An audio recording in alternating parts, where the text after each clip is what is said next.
qaybihii ardayda ayaan ku guda jirnaa oo wali gabagaba aanu ka sii maraynaa ardayda kale ee lagu magacaabo ismahaan ayaa inoo xigi doonto iyadana halkan quraan inooga aqrin doonto waana mid kamid ah ardayda maanta halkan ku qalin jabinaysa waxna ka baratay oo dhameysatay quraanka kariimka macadka imaamul a'uudu billahi minash shaytaanir rajiim bismillaahir rahmaanir rahiim was-saaffaati saffaa فالزاجرات زجرا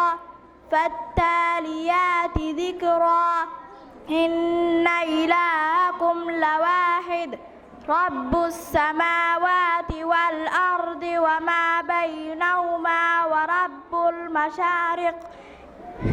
إنا زينا السماء الدنيا بزينة الكواكب وحفظا من كل شيطان مارد لا يسمعون إلى الملأ الأعلى ويقذفون من كل جانب دحورا ولهم عذاب واصب إلا من قذف القذفة فأتبعه شهاب ثاقب فاستفتهم أهم أشد خلقا أمن خلقنا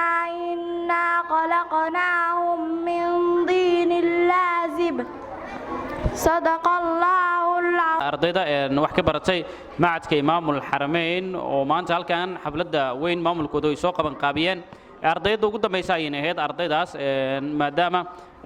qaybihii ugu badnaa ardayda aad wada maqasheen inta markay ku soo bandhigayeen wixii la baray oo marqaati aad ka tiimba dhammaanteen marka ma sha Allah wada dhahno ardaydaas wax ka baratay macadka imaamul xarameyn dhamaysatana quraanka kariim